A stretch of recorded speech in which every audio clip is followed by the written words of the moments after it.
दे दी हूँ, अब से बार चोरी मत करना, क्योंकि बचपन की आदत जो सीख लेते हैं जिंदगी भर वही आदत रहती है। और चोर बनेगा तो ऐसा कलंक लगेगा कि जन्म जन्मांतर तो तेरे नाती पोतो तो कहेंगे इसके दादाजी चोर थे। मुझे बेटा चोरी नहीं करनी है, चोरी करना गलत बात होता है, अगर खाना ही है तो मांग के खा ले। भगवान रोने लगे, मैया को दया आ गई। मैया कहते हैं ठीक है रो मत, आज से तुझे नहीं डांटूंगी, ऐसा मत करना। भगवान कहते हैं आया तो माखन खा ले हूँ और घर में पकड़ा गया हूँ, अब घर में नहीं करूँगा, अब बाहर की चोरी करता हूँ। और बाहर की चोरी करूँगा तो घर में ही पकड़ा गया, बाहर क्या करूँ? बाहर के लिए मुझे क्या चाहिए? अपने मित्र लोग चाहिए। भगवान ने श्री दामा मधु मंगल आदि सबको जमा किया और कहा देखो आज से आप हमारे मित्र, हम आपके मित्र, हम लोग ब्रज में चोरी करेंगे। मधुमंगल कहता है भैया मैं तो कभी चोरी नहीं करूंगा। अरे सोने चांदी की चोरी थोड़ी कर रहे हैं, जिस पर हमारा अधिकार है हम उसकी चोरी करेंगे। किसकी? दही माखन आदि चुराएंगे, क्योंकि गाय हमारे माता पिता पालते हैं, वह मेहनत करते हैं और दही और मक्खन देना पड़ता है कंस को कर के रूप में। मेहनत करें हम, खावे कंस, अरे हम खाएंगे खूब और मोटे होंगे तभी तो कंस को मारेंगे। तो सब कहते हैं ठीक है भैया ये तो बड़ी बात कह रहा है कि हमारा मेहनत है तो हम ही खाएंगे। सब चोरने लगे। अब आए दिन ब्रज में भगवान एक एक करके क्या करने लगे? चोरने लगे। तो गोपियां परेशान, पकड़ने का प्रयास करती है, नहीं पकड़ पाती है। तो एक गोपी कहती है आज मैं पकड़ूंगी इसको। तो गोपी क्या हुआ, चारपाई के नीचे छिप गई। भगवान उसके घर की बारी थी तो भगवान अपने सबको लेकर के आए, उसने ऊपर में लटका दी मटकी। तो भगवान ने एक बैठाया, उसके ऊपर दूसरा तीसरा कहते हुए सबसे ऊपर अपने चढ़ गए और मटकी निकाली, सबको माखन बांटा। और जैसे ही भगवान खाने लगे चुपचाप आई गोपी और भगवान को दबोच पकड़ लिया। सब भाग गए, कह दिया वो तुझे नहीं छोड़ूंगी, तुझे मैं तेरी माँ के पास लेके चलती हूँ। भगवान कहते भाभी तेरा छोटा सा देवर हूँ, आज तेरे घर में पहली बार आया, मुझे छोड़ दे। अरे नहीं छोड़ूंगी। हाथ में लगा है माखन, उसके बाद है नायलॉन की रस्सी, तो रस्सी पकड़ करके हाथ में बांधती है। जितना बांधती है नायलॉन की रस्सी में माखन लगा होता है, कहाँ पकड़ेगी? बांधती है और खुल जाती है। 10 बार बांध दिया, हाथ खुल जाते हैं स्वयं।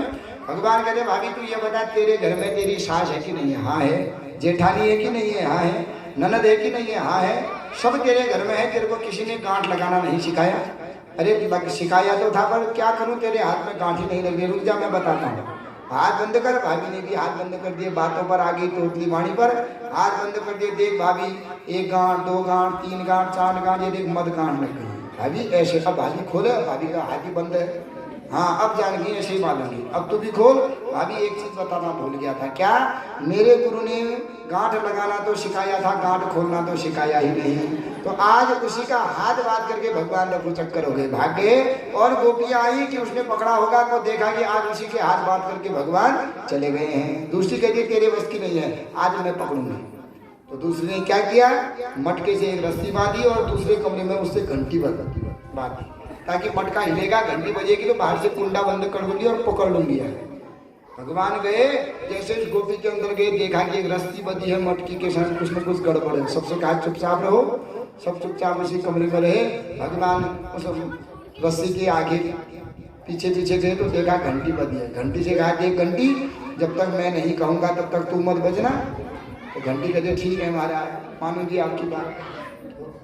भगवान ने मटकी निकाली, घंटी नहीं बजी। सबको माखन खिलाया, घंटी नहीं बजी। जैसे ही भगवान ने मुंह पर माखन लगाया तो टन टन टन टन करके घंटी बजी। घंटी बजी तो सब भाग गए। भगवान के खड़े होने तक भाभी आ गई, बाहर से दरवाजा लगा दिया गया, पकड़ दिया भगवान को। भगवान आज तुझे नहीं छोड़ूंगी, कान पकड़ के तेरी माँ के पास ले जाऊंगी। तेरी माँ से हम बहुत बार कहती है तेरा लड़का चोर है, तेरी माँ हमको ही ज्यादा गाली उल्टा डांटती है, आज तो तुझे पकड़ के ले जाऊंगी तेरी माँ के पास। बहुत हमने क्यों नहीं किया, भाभी तू रुक, तेरे साथ फिर निपटूंगा, पहले घंटी से निपटता हूँ। घंटी के पास चले गए। घंटी मैंने तेरे को क्या आदेश दिया था? जब तक मैंने कहूँ तब तक तू बजना मत। तू क्यों बजी? अब घंटी कहती है महाराज शास्त्र कहते हैं जब आप भोग लगाते हैं, खाना खाते हैं तो उस समय क्या करते हैं? वेद मंत्र पढ़ने चाहिए। नाभ्या आशीष आदि वेद मंत्र पढ़ने चाहिए। और वेद मंत्र किसी को नहीं आते, वो भगवान का भक्त है, मंत्र नहीं आते और भगवान को खिला रहा है तो क्या करें? ये वेद कहाँ से निकला है? वेद गरुड़ के पंखों से क्या निकले हैं? वेद निकले हैं। और अगर वेद मंत्र नहीं जानता है तो घंटी किसकी होती है? गरुड़। घंटी के ऊपर कौन रहता है? गरुड़ बैठे रहते हैं। तो गरुड़ वाली घंटी बजाने से जो फल होता है वही फल वेद मंत्र पढ़ने से हो जाता है। जो वेद मंत्र पढ़ने से जो फल मिलता है वही फल हमको घर में घंटी बजाने से मिल जाता है।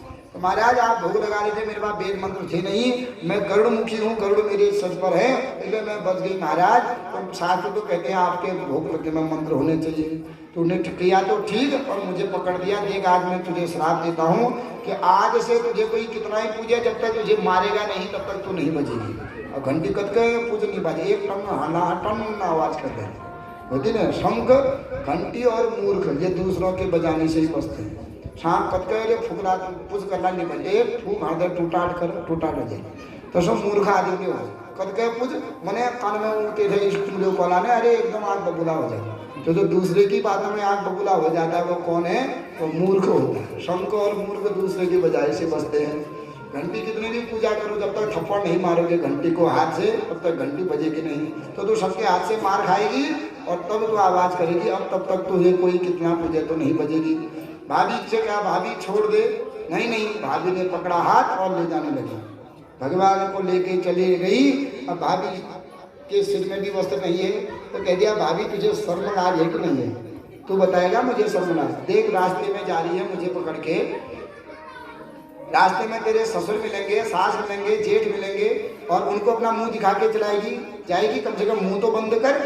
अरे है तो छोटा पर बात बड़ी टकेकी करते हैं।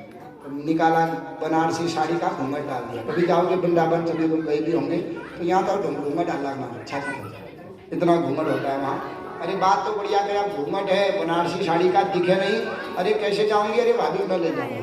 अब कदी कदी घुमाने लगे तो भगवान विचार करते कैसे छोड़े कैसे छोड़े। संयोगों से उसी गोपी का पुत्र कहीं से आ रहा है, भगवान ने चुपचाप इशारा कर दिया, अरे चुपचाप रहना, हमारे घर में भंडारा है, तेरी माँ मुझे ले जा रही है भंडारे में, तू भी आ जा। भगवान का हाथ तो गोपी ने पकड़ा है, गोपी के पुत्र का हाथ भगवान ने पकड़ दिया। तो कुछ आगे चले, भगवान कहते भाभी इतनी देर से एक ही हाथ पकड़ी है, कितना दर्द हो गया, दूसरा हाथ पकड़, पहले दूसरा हाथ दे। तो भगवान ने उसी से लड़के का हाथ उसके हाथ में दे दिया, उसका हाथ छोड़ा भगवान का, तो भगवान घर भाग गए और मैया से कहने के मैया ये गोपियों के लड़के चोरी करते हैं और ये गोपियां मुझे उलाना देती है। आज भी ये गोपी मेरे से कह दी थी रुक जा, मैं तेरी माँ के हाथ से तुझे डांट दिलाऊंगी। तो मैया को सिखा दिया। गोपी आ गई, अरे यशोदा मैया देख तो अपने लाला को बड़ा चोखा समझती है, आज तेरे लड़के ने कितना परेशान कर दिया, देख मैं इसको रंगे हाथ पकड़ के ला गई। मैया बाहर पर गई, देखा मेरा लड़का तो पहले ही घर में है।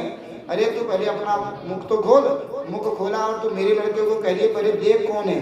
देखा अपना ही लड़का, तो 2 थप्पड़ मार दिए अपने लड़के के मुख में। तो बीच में कहाँ से आया? वो बेचारा रोते रोते आया था भंडारा खाने, थप्पड़ खा करके चला गया। और मैया उन्हीं को डांट देने लगी, तुम्हारे लड़के चोरी करते हैं और तुम मुझे जो है हम मेरे लड़के को दोष देते हो, बुढ़ापे में तो लड़का हुआ है और सबकी आंखों में खड़ गए हैं। आज से न तुम, मेरा लड़का तुम्हारे घर में नहीं आएगा, तुम भी कभी घर मत आना। मैया डांटती है। और वो गोपी गई रोके रोके घर को जा रही और कहते क्या बात है? अरे उसने मुझे ही क्या कर दिया, हम सबको ही एक एक करके हरा दिया है, अब उसके लिए अकेले लड़ेंगे तो नहीं होगा। आज हम क्या करते हैं, समुदाय बनाते हैं, सभी गोपियां एक हुई, चलो कल संगे शक्ति कल योगे, एकता में शक्ति होती है। हम सब जाते हैं नंद बाबा के भवन में और यशोदा मैया से शिकायतें कहते हैं। तो सभी गोपियां चली गई एक एक करके, अरे यशोदा मैया बाहर आओ, तुम्हारे लड़के की करतूत हम बताते हैं। तो पहली यशोदा मैया अभी अंदर गई और बाहर आई, अब क्या किया मेरे लड़के ने, अब सुनो तुम्हारे लड़के ने क्या किया।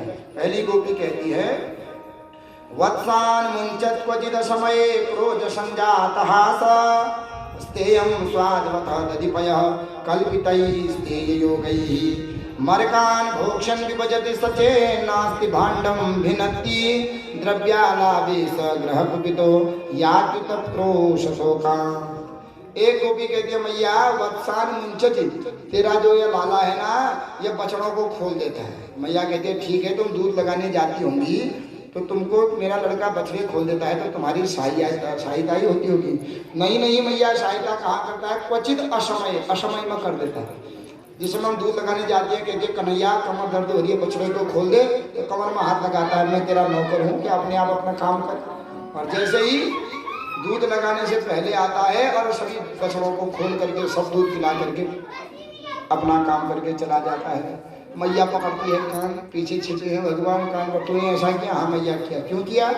मैया ये गोपी बहुत चालाक है, ये क्या करती है, अपनी बछड़े को खोलती है और गाय के खूंटे से बांध देती है कीले से। अब गाय जब अपने बछड़े को चाटती है तो क्या हो जाता है, दूध देने लगती है, ये संपूर्ण दूध निकालती है और बछड़े को जहाँ से खोल के लाई थी वहीं पर बांध देती है। दूध बिल्कुल बछड़े को नहीं देती।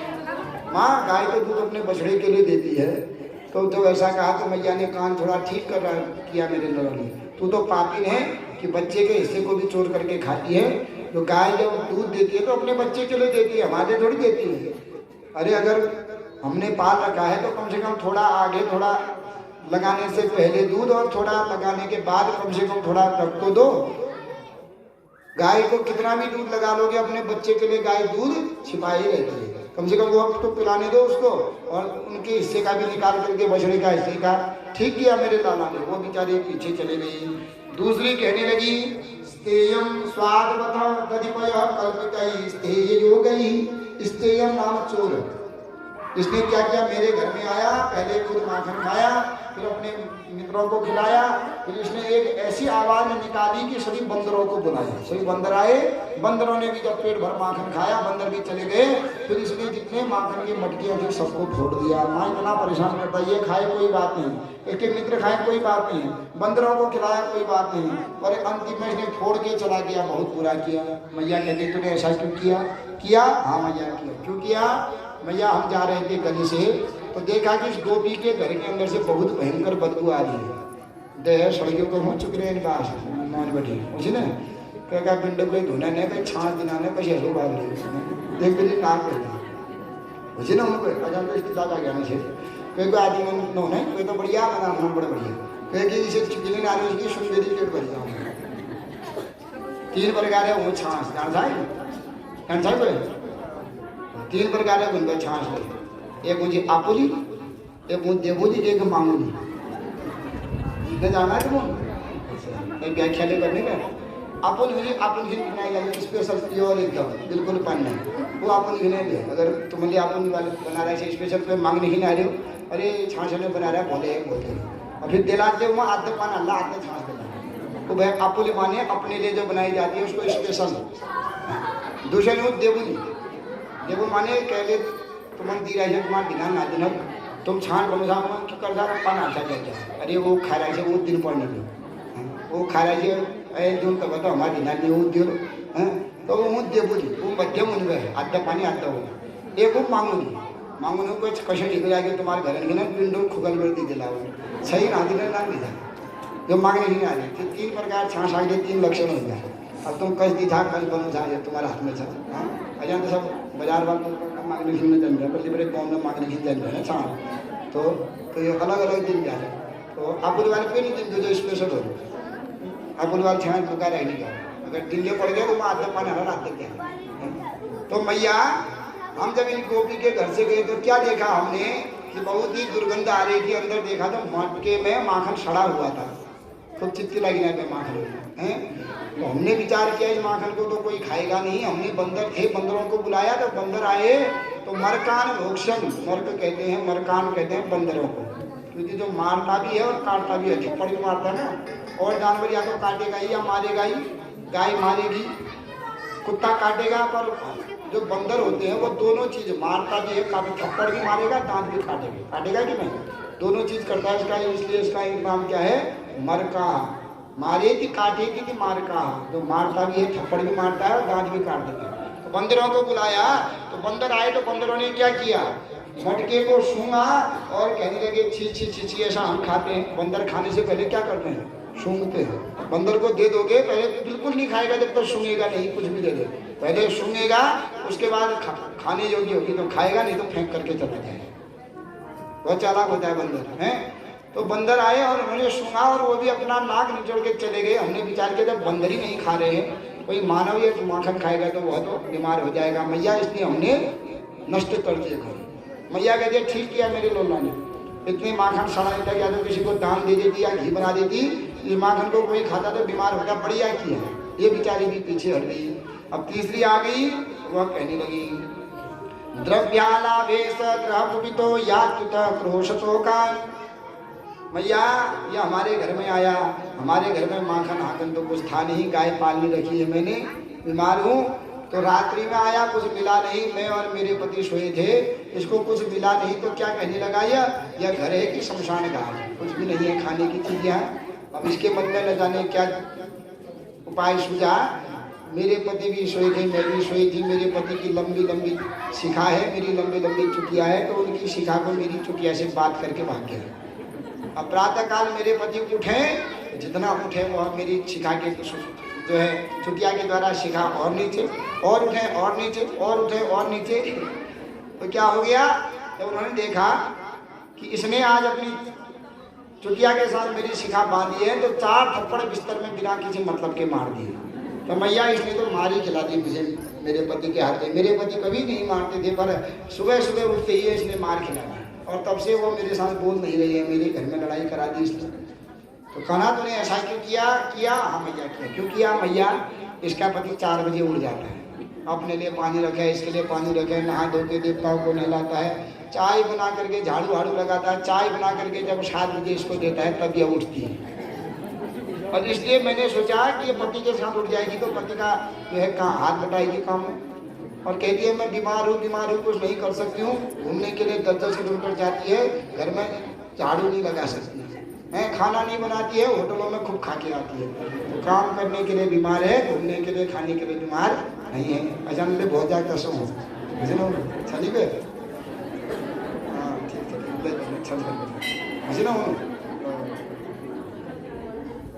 ठीक है, सबको प्रकार आगे मिल जाने। और गोपी भी आई, भगवान घर बड़े चल जाए तो हम तो मानव जब भैया। तो मैया इसलिए मैंने किया, तो मैया डांटती है, बढ़िया किया मेरे लाला ने। स्त्री का धर्म क्या है, पति के उठने से पहले उठ जाए, उसके लिए गर्म पानी रखे, और नहाने धोने पूजा के सामग्री रखे, फूल तोड़े आदि करे, और तो पति से सेवा करवा दिया। बढ़िया किया मेरे लाला ने। वो बेचारी भी मुरझा गई, पीछे चली गई। चौथी अब डरती हुई आई, भैया तीनों की नहीं चली तो मेरी क्या चलेगी। तो चौथी आई, मैंने कि मैया मेरे घर में आया, मैं तो गरीब हूँ, मेरे घर में कुछ है नहीं, सर्वत्र घुमा, कुछ नहीं से मिला खाने के लिए। तो अंत में मेरी लड़की सोई थी खटिया पर, लंबी चुटिया नीचे को लटकी थी, इसने खटिया पर चुटिया को बांध दिया और कान में कह गया हवा, भूत आ गया। मेरी कन्या ने, छोटी कन्या ने जैसे ही सुना कि भूत आ गया, उठने लगी तो सिर तो बांधा पड़ा है। वो बेचारी रोने लगी, मैया भूत आ गया है, मुझे बचा। कैसा काम कर दिया कन्हैया, ऐसा काम किया? हाँ मैया किया, वो भी तो मेरे साथ खेलती है, मुझे मारती है। जो तुम बच्चों का खेल है, मैया कहती है बच्चों के खेल में तुम शिकायत दे करके आ रहे हो, तेरे को भी शर्म नहीं है। तो जो गोपी जो बात करती है, मैया भगवान उसी पर उल्टा आरोप लगा देते हैं। मैया ने सबको डांट दिया, सभी गोपी रोती रोती घर को चले गई। भगवान आगे चले गए, कहने और आओगे मेरे घर, और आओगे तो और ऐसे ही मैं तुमको डांटते रहूँगा, मान के हाथ से तुमको ऐसे ही डांट दिलाते रहूँगा। बोलो सच्चिदानंद भगवान की।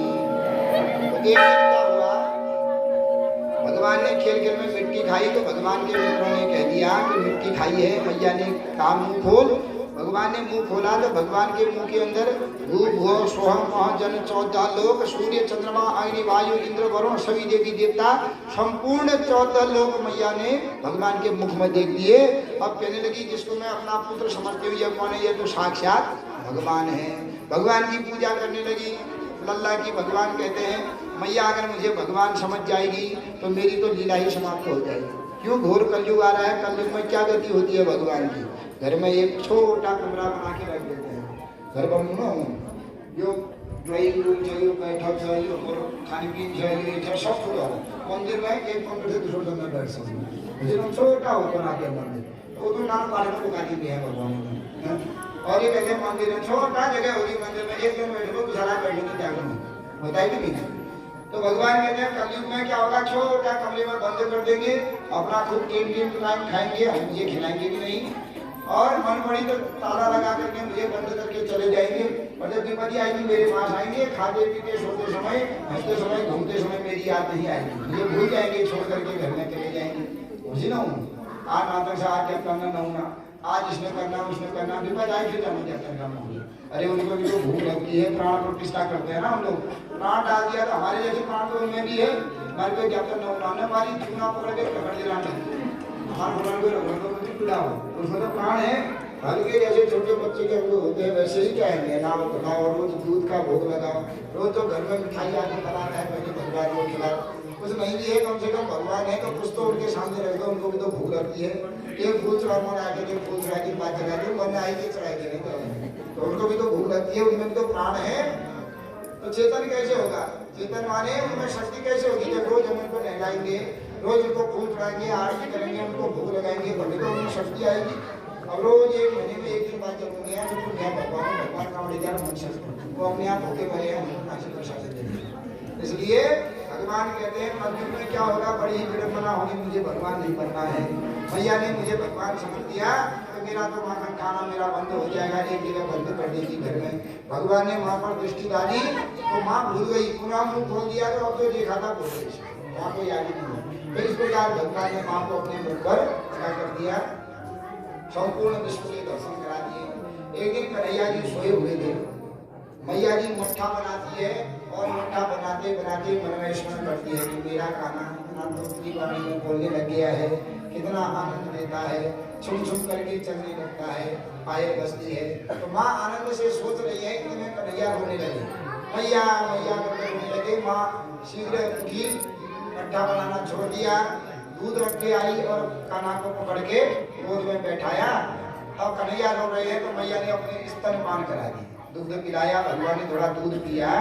अब कन्हैया मैया के साथ खेलने लगे। सुखदेव जी कहते हैं जो महात्मा लोगों को भगवान प्राप्ति करने में जो सुख प्राप्त होता है वही सुख अनायास बिना किसी प्रयास के ही मैया जब अपने पुत्र को दूध पिलाती है और बच्चा जब दूध पी लेता है उसके बाद माँ और बच्चे खेलते हैं ना दूध में, तो वैसा ही आनंद माँ बच्चे को आ जाता है। जिस प्रकार महात्मा लोगों को भगवत प्राप्ति में भजन में जो आनंद आता है वही आनंद माँ को अपने पुत्र के साथ खेलने में आ जाता है। तो कन्हैया ने दूध पिया, मैया के साथ खेलने लगे और मैया से कहते हैं माँ तुझे दूध ज्यादा अच्छा लगता है कि पूत ज्यादा अच्छा लगता है? मैया का दूध पकड़ा खाया हाथ में और पूत है अपनी तरफ हाथ लगा रहे, तुझे पूत ज्यादा अच्छा लगता है कि तुझे दूध ज्यादा अच्छा लगता है? मैया कहती बेटा तेरा जैसा पूत हो तो उसके सामने दूध क्या है, मुझे तो पूत ही अच्छा लगता है। अब दूध पूत की बात आई, मैया को याद आया, अरे मैं तो वहाँ अग्नि में दूध रख करके आई हूँ। कन्हैया को पकड़ा, नीचे रख दिया और दौड़ी दौड़ी चली गई, कहीं दूध न जल जाए। भगवान को आया क्रोध, अभी कह रही थी मुझे दूध अच्छा लगता है और दूध के चक्कर में दूध को छोड़ करके भाग गई। आया क्रोध तो जितने भी जो है दूध दही के बर्तन है एक एक करके बड़े बड़े भांडम भिनती फोड़ दिए। मैया दूध लेकर के आई तो देखा कन्हैया तूने ये क्यों किया? मैया तुम मेरे से कहती मुझे दूध अच्छा लगता है, दूध के चक्कर में दूध को छोड़ लेने चले गई, दूध को छोड़ दिया। तो मैया कहते थे तेरे लिए ही गई थी। शास्त्र कहते हैं दूध जले सो पूत जले, दूध अगर जितना जलता है तो संतान को क्या होता है, क्योंकि उम्र क्षीण होती है, संतान को कष्ट होता है। और दूध होता भी ऐसा ही होता है, छड़ी वाला घोल ली जाए, बाढ़ एकदम घोल होता है कि नहीं होता है? तो नित्य जिसके घर में दूध जलता है तो संतान को कष्ट होता है उसके घर में। बेटा मैं तो ऐसे समझ के गई कहीं तेरे लिए कोई अनिष्ट न हो, इसलिए दौड़े दौड़े में दूध लेने गई और तूने ऐसा कर दिया, वो दंड हो गया है, अब मैं तुझे दंड दूंगा। भैया ने पकड़ी रस्सी और भगवान के क्या करती पेट पर बांधने लगी। अब जितने भी एक रस्सी बांधी तो 2 अंगुल छोटी हो गई, दूसरी बांधी वो भी 2 अंगुल छोटी, जितनी रस्सियां हैं घर की सब रस्सियां लगा दी और फिर भी क्या हुआ, भगवान नहीं बधे। मैया बेचारी परेशान, आगे हुआ क्या, छोटी करे रस्सी फिर भी 2 अंगुल कम, एक और जोड़े फिर भी 2 अंगुल कम, ये 2 अंगुल कम हो जाती है। अंतिम में जब मैया थक गई, भगवान हंसने लगे तो भगवान की कृपा हुई, माँ पुनः बांधने लगी। तो आज भगवान की उदर कहते हैं पेट को, और उदर पर क्या बात दिया, दाम बात दिया। रस्सी का नाम है दाम, पेट का नाम है उदर, उदर पर आज दाम बात दिया, इसलिए भगवान का नाम दामोदर पड़ गया। बोल दामोदर भगवान की। तो अब सुखदेव जी कहते हैं 2 अंगुल क्यों कम हुई? तब कहते हैं जो ये रस्सियां हैं, ये रस्सियां ब्रजमंडल की गोपियां हैं, भगवान के जो दिव्य जो गोलों की गोपियां हैं, वो कहती है महाराज जब भी आते हैं भगवान कहते चलो ब्रज में रस्सियां बन, तो वो रस्सियां बन गई। तो भगवान कहते हैं कि जब तक सब रस्सियां नहीं आई तब तक भगवान बने नहीं। आज सब रस्सियां आ गई तो भगवान बन गए, ताकि वो गोपियां भगवान के शरीर में जाकर के क्या करने लगी, वो मुक्त हो गई और भगवान के दिव्य धाम को पुनः चले गई। तो भगवान को बात किया ओखल से, मैया अंदर काम करने लगी। 2 पेड़ हैं इनके आगे में, एक यमल एक अर्जुन, भगवान तो बीच से निकल गए और ओखर बीच में अटक गया। भगवान ने जोर लगाया तो दोनों वृक्ष गिरे, वृक्षों के जड़ से 2 दिव्य पुरुष प्रकट हो गए। जब दो पुरुष प्रकट हो गए तो भगवान का स्तुति की और भगवान का ध्यान करके चले गए। सुखदेव जी कहते हैं ये तो कौन थे? एक समय भगवान शंकर के गण यमल और जो है यमल और जो नाम के गण है ये अप्सराओं के साथ नग्न स्नान कर रहे थे तालाब में। नारद जी गए तो अप्सराएं वस्त्र पहन के चले गई और जब मदिरा पी हुई है तो पूरा नग्न स्नान कर रहे हैं। नारद जी को देख के भी कपड़े नहीं पहने।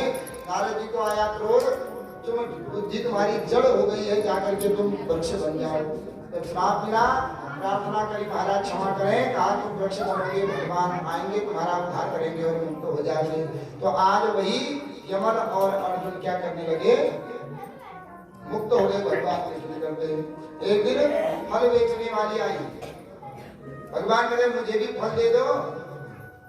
तो भगवान के कहते पहले कुछ लेकर के अंदर से भगवान अंदर गए और धान लेकर के आए अपने दोनों मुट्ठियों में। छोटे बच्चे की मुट्ठी है, फेंकते फेंकते लाए और भगवान ने क्या कर दिया? दोनों हाथों से उसकी टोकरी में धान डाल दिए। तो उसने भगवान को एक दो फल दिए और घर जाकर के देखती है तो जितने भी वो धान है वो क्या बने हैं? अनेक प्रकार के आभूषण बने हुए हैं, हीरे मोती जवाहरात आदि बने हैं।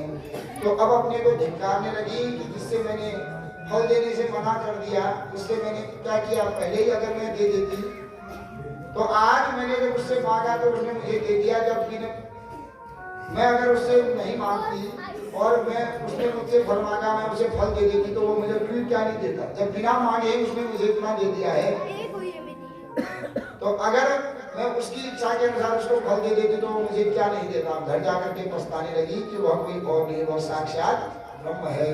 तो इस प्रकार भगवान ने फल बेचने वाली का उद्धार किया। आज भगवान ने ब्रह्मा जी का मोह भंग किया। तो एक दिन क्या हुआ? भगवान खेलने आए काली दह पर। तो काली दह पर एक काली नाग रहता है, वह क्या छोड़ता है? अपना विष छोड़ता है, जिस विष के द्वारा काली जो यमुना का जल है दूषित हो जाता है, जितनी भी गायें जल पीती है सब मर जाती है। आज भगवान काली दह पर गए, सबके साथ खेलने लगे। खेल खेल में भगवान ने गेंद काली दह में फेंक दी। सब रोने लगे, एक ही गेंद थी बहुत मुझे फेंक दी है, अब हम क्या करें? तो भगवान काली दह में कूद गए। जैसे ही काली दह में कूदे, काली नाग सोया था तो उसकी जो पत्नियां हैं वो भगवान से कहने लगी, भगवान को देख करके मोहित हो गई। देख नहीं यार तो बड़े अच्छे समय पर आया है, तेरे बचने का है तो पकड़ अपनी गेंद और सीधे चले जा क्योंकि हमारे पति उठेंगे तो तुझे नहीं छोड़ेंगे। भगवान कहने लगे मैं तुम्हारे पति से ही मिलने आया हूँ। भगवान जोर जोर से बोलने लगे, काली नाग की नींद खुली तो आकर के भगवान को जगड़ दिया। अब काली नाग जितना जगड़ता है भगवान अपना शरीर उतना ही चौड़ा चौड़ा बनाते जाते हैं। काली नाग पुनः जगड़ने लगा, भगवान को घेरने लगा तो भगवान ने अचानक बड़ा स्वरूप है तो छोटा स्वरूप बनाया तो उसकी जो पकड़ है ढीली हो गई। भगवान इसके फड़ पर चले गए। अब जैसे ही एक फड़ पर चले गए दूसरे फड़ से भगवान को काटता है तो भगवान दूसरे पांव से उसी पर फड़ने जो है लात मारने लगे। 100 फड़ है इस काली नाग के। भगवान ने भी 100 पांव बना लिए अपने। जिस फड़ से यह भगवान को काटता है भगवान उसी फड़ पर पांव रख देते हैं। तो ऐसा तांडव करने लगे, यहाँ से वहां, एक फड़ से दूसरे फड़ में। देवताओं ने देखा स्वर्ग से तो देवता लोग स्वर्ग से जय जयकार करने लगे, धन्य है भगवान, असली नटराज राज तो आप ही हैं। हमने शंकर जी को खाली उपाधि देने का चाहती। भगवान शंकर जी ने तो पृथ्वी पर ऐसा तांडव किया, आज तो काली नाग के फणों पर तांडव कर रहे हैं। तच्चित्र तांडव विगृह्ण फणातपत्रो रक्तम मुखैरुरुमण्डप भग्नगात्रं स्मृत्वा चराचर गुरुं पुरुषं पुराणं नारायणं तमरणं मनसा जगामः। ऐसा तांडव करने लगे। एक बार इधर को दौड़ते हैं पांवों से, जैसे ही काली नाग अपने दूसरों फणों को पकड़ता है वहीं दौड़ने लगे तो एक दिव्य तांडव होने लगा। तो देवता लोग ऊपर से धुन बजाने लगी, अप्सराएं नाचने लगी। तो कैसा तांडव हो रहा है? श्री सूरदास जी कहते हैं तांडव गति मुंडन पर नाचत गिरधारी, तांडव गति मुंडन पर नाचत गिरधारी, तांडव गति मुंडन पर नाचत गिरधारी, तांडव गति मुंडन पर नाचत गिरधारी, तांडव गति मुंडन पर नाचत गिरधारी, तांडव गति मुंडन पर नाचत गिरधारी, तांडव गति मुंडन पर नाचत गिरधारी, तांडव गति मुंडन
रसिक सनकादिक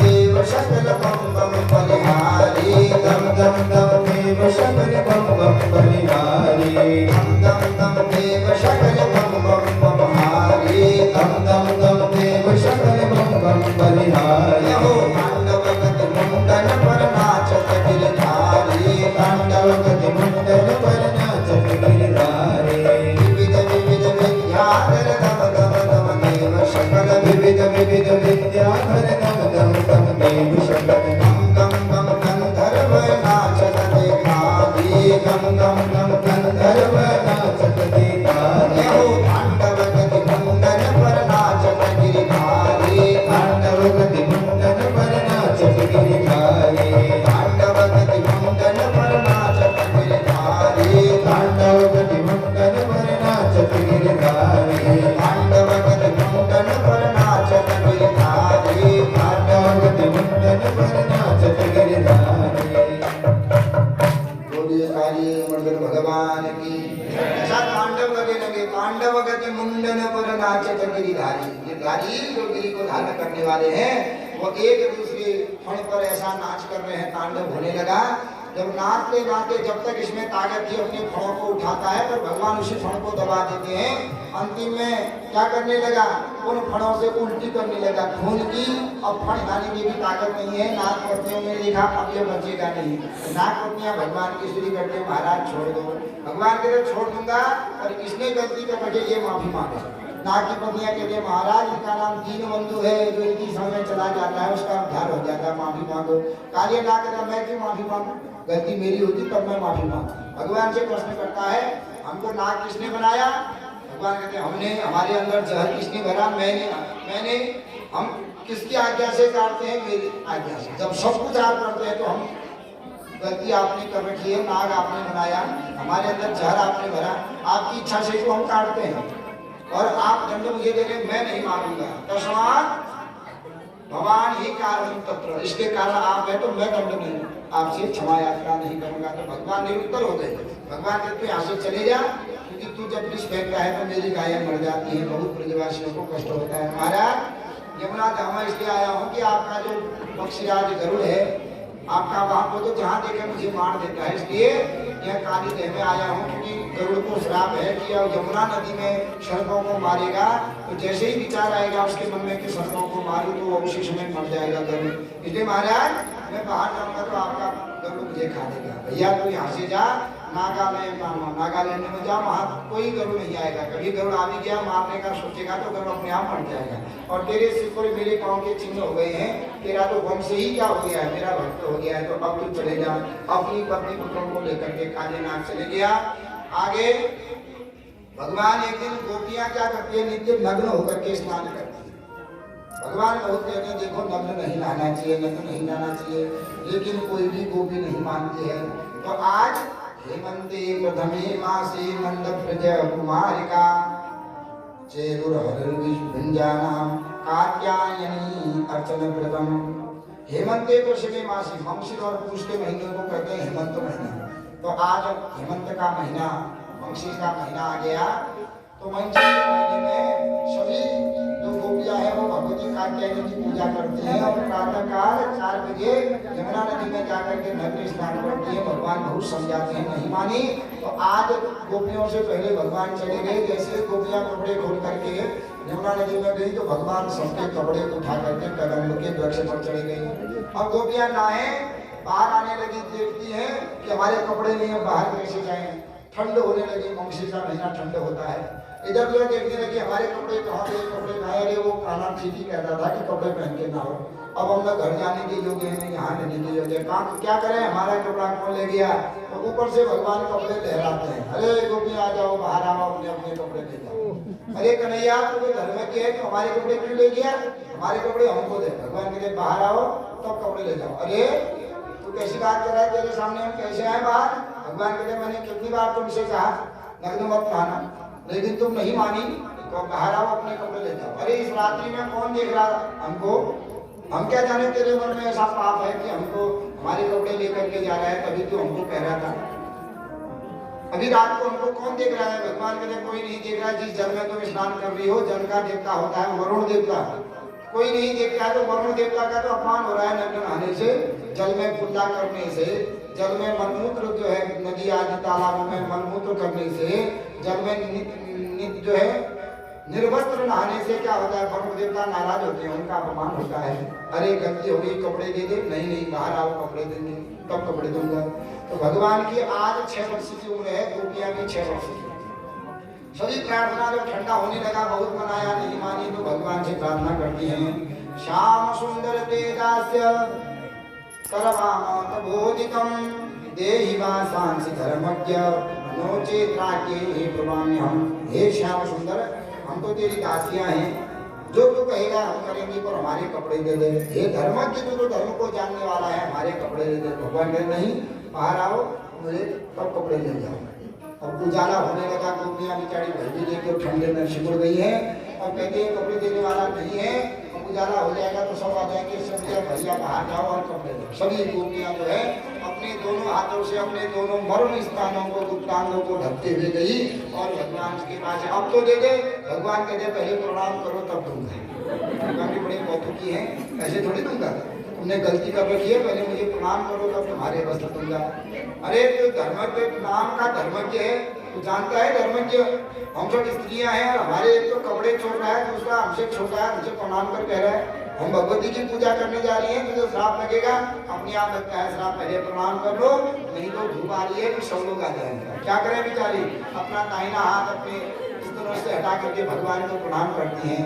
भगवान को तो धिक्कार है, तुमको ऐसे होता है प्रणाम, दोनों हाथों से प्रणाम होता है। क्यों? शास्त्र कहते हैं। अब भगवान तो शास्त्र की कोई भी भगवान की जो लीलाएं हैं, जो कर्म है, वो क्या है कि वो शास्त्र पर ही आधारित है। क्योंकि कामी पुरुष तो भगवान को कामना के लिए जो है कृष्ण को भजता है, चोरी पुरुष चोर के लिए भजता है, और वही अमलात्मा विमलात्मा महात्मा लोग भगवान को अपनी मुक्ति के लिए भजते हैं। जैसी दृष्टि वैसी सृष्टि, जैसा भाव होता है भगवान को उसी भाव में फल देते हैं। यम यम चिंतयते कामम तम तम प्राप्नोति निश्चितम यादृशी भावना यस्य सिद्ध भवति तादृशी। भगवान तो एक ही, हम जैसी भावना से उसको भजते हैं, जिस कामना से भजते हैं, भगवान तो वैसे ही होते हैं। जाकी वही भावना जैसी, जिसकी भावना जैसी होती है, भगवान उसी भावना से देखता है। और भगवान का एक एक जो प्रसंग है धर्मज्ञ है। भगवान कहते हैं, देखो गोपियों, शास्त्र कहते हैं कटी सूत्रम कर्ण पुष्पम तर्जन्याम दंतधावनम एक हस्ते प्रणामं ते गौरवं नरकं रजे। कटी सूत्रम, जनेऊ को पहनता है, पर जनेऊ उसकी जंघा को स्पर्श करती है तो उसका कल्याण नहीं होगा, वो मरने के बाद नरक जाएगा। क्योंकि नाभि से नीचे का अंग क्या होता है? अपवित्र होता है। लंबी जनेऊ है तो गले में लपेट लो, नाभि से ऊपर होनी चाहिए। जनेऊ है और जंघा को स्पर्श हो रही है तो उसका उद्धार नहीं होगा, उसका पतन ही होगा, नरक ही जाएगा। जिसकी जनेऊ जंघा को स्पर्श करती है, जो कटी कर्ण पुष्पम, जो फूल को कान में रखता है, ये कान में नहीं रखना चाहिए, फूल को सिर में रखना चाहिए। भगवान का प्रसाद सदा सिर में रखा जाता है, हम लोग क्या करते हैं कान में रख देते हैं, कान में कभी नहीं। इसलिए शिखा रखी जाती है ताकि फूल जो प्रसाद हो शिखा में स्थापित करते हैं। शिखा में हम लोग क्या करते हैं कान में रखते हैं। इसलिए कान में, जो कान में फूल रखता है, जिसकी जंघा को जनेऊ स्पर्श करती है, जो तर्जनी की अंगुली से जो अपने दांतों को धोता है, यही आंकड़ा जो है दांत में धोते हैं। क्योंकि जो खबरदार वाला होता है, खबरदार होता है, खबरदार वाले लड़ाई करने वाला ये अंगुली होती है। तो इसलिए इस अंगुली को कभी प्रयोग नहीं करना चाहिए, देवताओं के कार्य में वर्जित होती है। केवल जब स्नान करते हैं तो इस अंगुली से केवल पिंडों में चंदन लगता है और कुछ नहीं होता।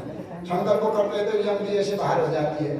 देवताओं को टीका लगाते हैं तो इससे टीका मीठा लगता है, इससे चंदन लगता है, इनसे फूल अच्छा चढ़ते हैं, ये अंगुली बाहर होती है।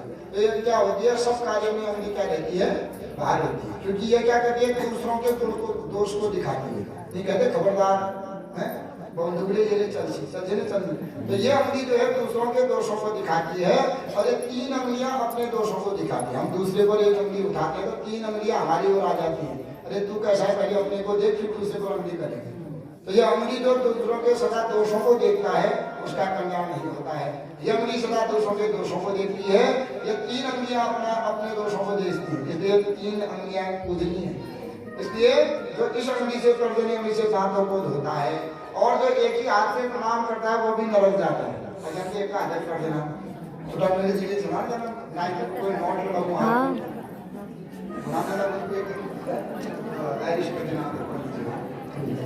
प्रणाम तो बड़ा, प्रणाम करने से आयु विद्या यशो बलम, आयु बढ़ती है, विद्या बढ़ता है। प्रणाम किससे किया जाता है? जो अपने से बड़ा हो, या श्रेष्ठ हो या ज्येष्ठ हो। क्योंकि प्रणाम करते हैं तो हमारे अवगुण उसके पाँव में चला जाते हैं और उसके सद्गुण हमारे अंदर आ जाते हैं। इसलिए झुक करके प्रणाम करने की हमारी परंपरा है कि हमारे दुर्गुण उसके पास चले जाए और उसके जो भी सद्गुण है हमारे ऊपर आ जाए, इसलिए प्रणाम किया जाता है। आयु बढ़ती है प्रणाम करने से, विद्या बढ़ती है, यश बढ़ता है, फल बढ़ता है दूसरों को प्रणाम करने से। भगवान कहते एक हाथ से थोड़ी प्रणाम होता है, दोनों हाथों से प्रणाम करो, एक हाथ से प्रणाम करने से झलक जाता है। बेचारी क्या करें, दोनों हाथ छोड़ करके भगवान को प्रणाम किया, भगवान ने वस्त्र दिया। आज भगवान ने कह दिया देखो गोपियों, आज तुम्हारा क्या हो गया, जो अहंकार या वस्त्र रूपी अहंकार था वो हरण हो गया है, अब तुम राज की अधिकारी हो गई हो। अब आने वाली जो पूर्णिमा है वो सब उस दिन तुम क्या करोगी कि महाराज की अधिकारी हो, तुम्हारे साथ में राज करूंगा। तो गोपियां कात्यायनी देवी की पूजा करती है, हे भगवती कात्यायनी, नंद का जो पुत्र है वो हमारा पति हो जाए। तो भगवती की आशीर्वाद दीजिए, शीघ्र तुम्हारी कामना पूर्ण होगी। इस प्रकार भगवान ने गोपियों का मदमर्दन किया। आज आ गई कार्तिक की अमावस्या, जिसे हम लोग महालक्ष्मी अमावस्या कहते हैं।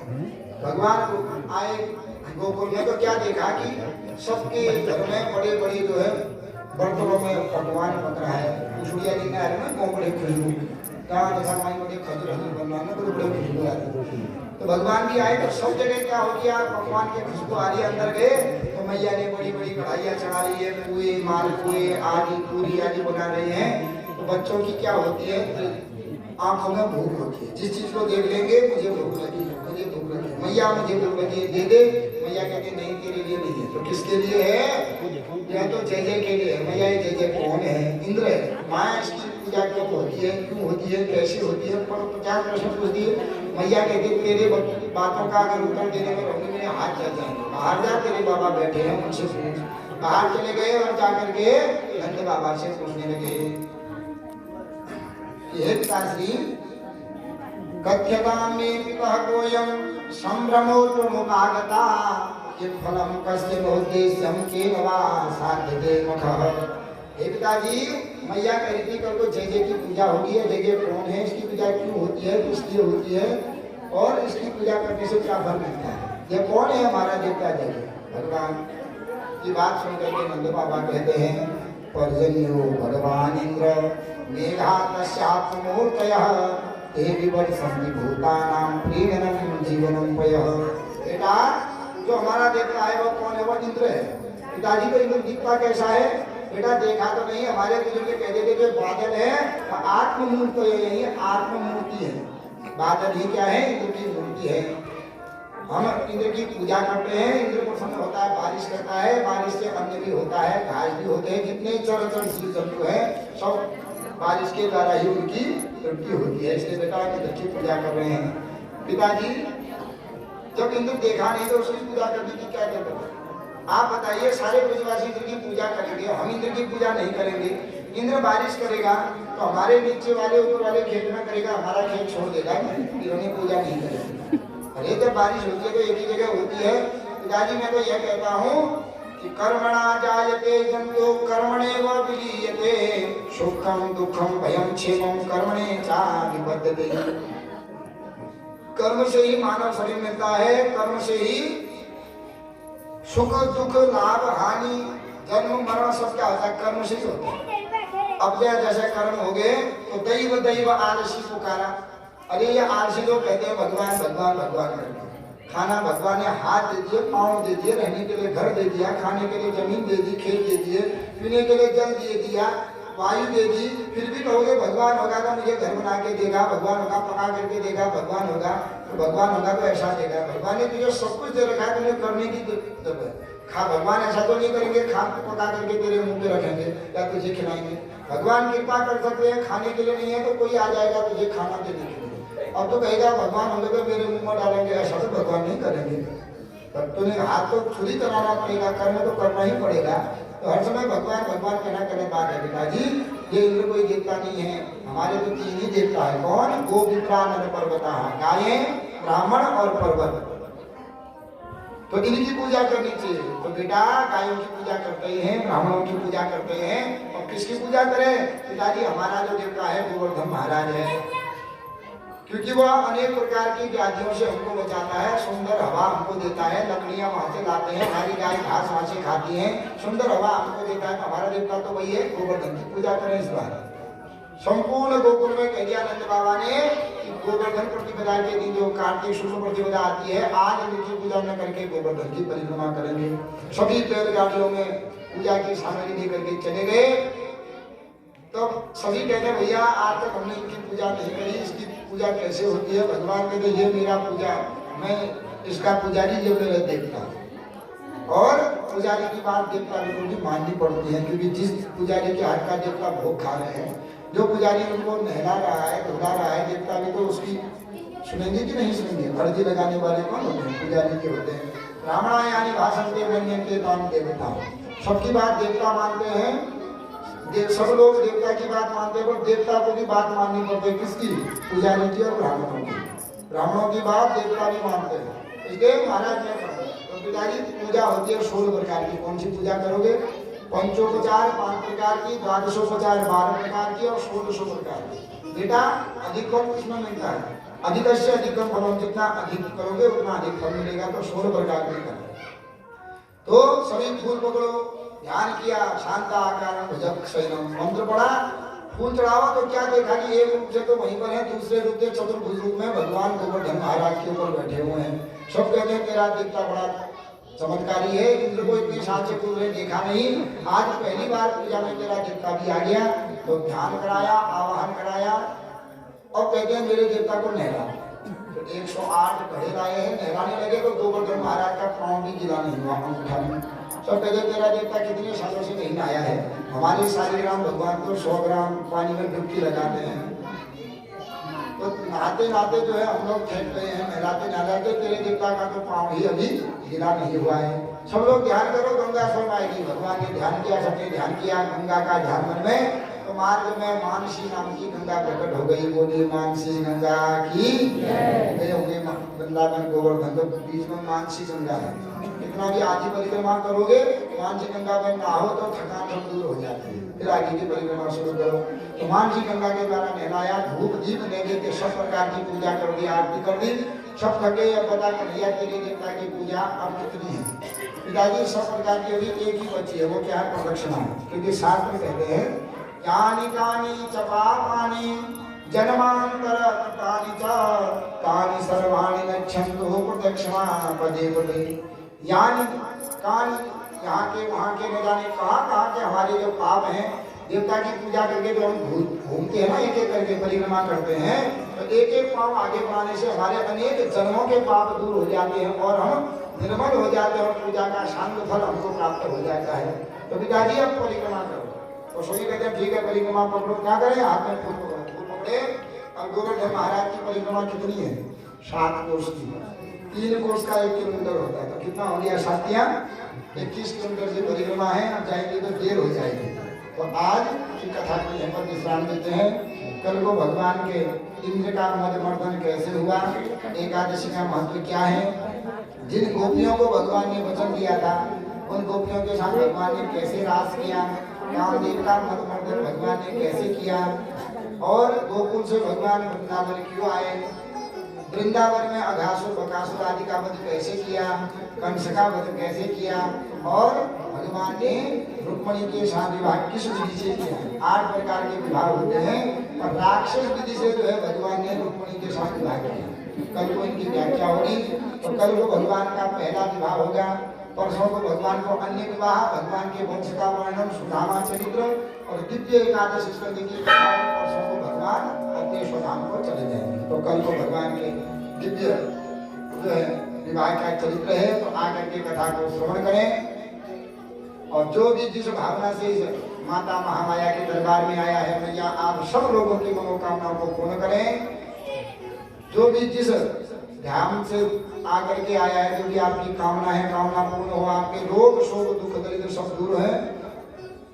हमारे श्री भटजी जिनका नाम माधवानंद है, नाम ही माधव और आनंद है, माधव की कथा चल रही है, आनंद आई रहा है। तो इन्हीं के द्वारा समस्त परिवार के द्वारा जन कल्याण के लिए यह महायज्ञ किया जा रहा है। तो भगवान इनके सपरिवार को स्वस्थ रखे, मस्त रखे, ऐसे शुभ कार्यों में सदा व्यस्त रखे। हमारे भोजन विदा श्री गणेश दत्त जी है, तो गणेश जी भोजनालय में चले जाएंगे तो वहाँ कमी तो होती ही है। 20 लोगों का पकाते हैं, 50 आदमी खा लेते हैं। ऐसा इनके आत्मलोस है, बढ़िया और सुंदर व्यवस्था जो है चल रही है। सभी लोग बजे हुए हैं, आप भी हुए हमारे महादेव जी आदि, तो सभी लोग के सहयोग से यज्ञ होता है, अकेला यज्ञ नहीं होता है। और आप लोग आकर के यज्ञ की शोभा बढ़ा रहे हैं, तो भगवान आप सबकी मनोकामना को पूर्ण करें। और सारी नीचे जो आदमी अशिका विशाखी पंचामृत संद्वार पर उन्होंने चाय भी किया है, चाय बन जाएगी।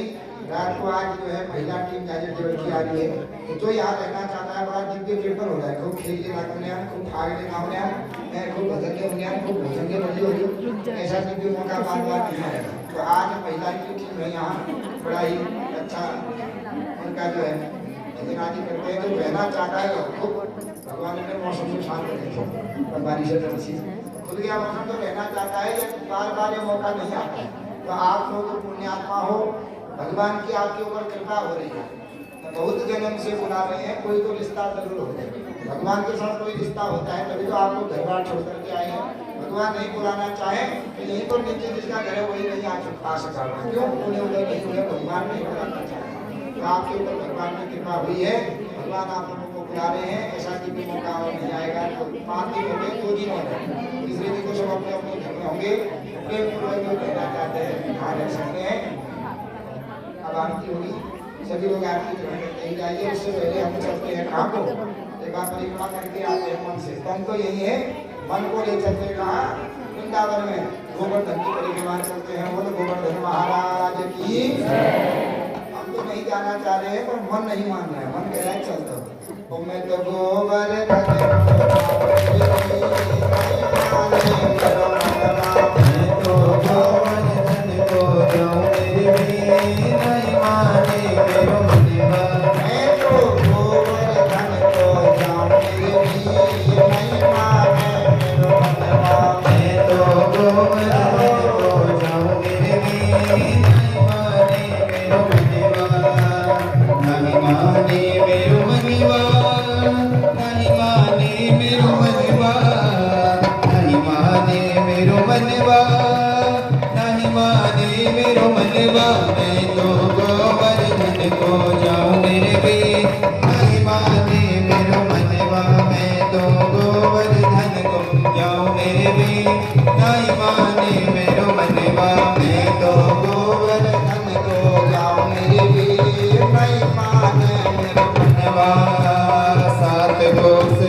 मैं तो बैठ सड़क पर खाऊं मेरे भी नहीं माने मेरो मनवा। मैं तो बैठ सड़क पर खाऊं मेरे भी नहीं माने मेरो मनवा। मैं तो बैठ सड़क पर खाऊं मेरे भी नहीं माने मेरो मनवा। मैं तो बैठ सड़क पर खाऊं मेरे भी नहीं माने मेरो मनवा।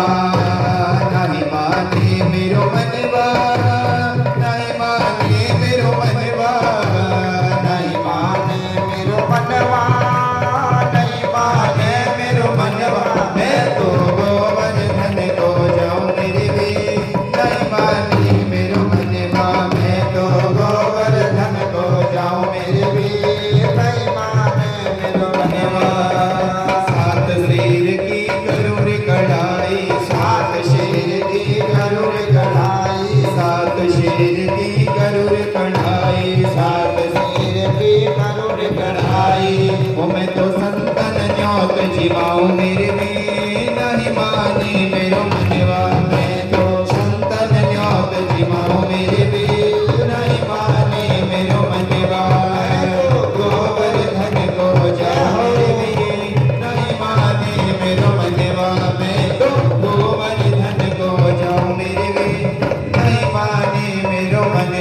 मैं तो गोवर्धन को जाऊं मेरे वीर, नहीं माने मेरो मनवा, मैं तो गोवर्धन को जाऊं मेरे वीर, नहीं माने मेरो मनवा।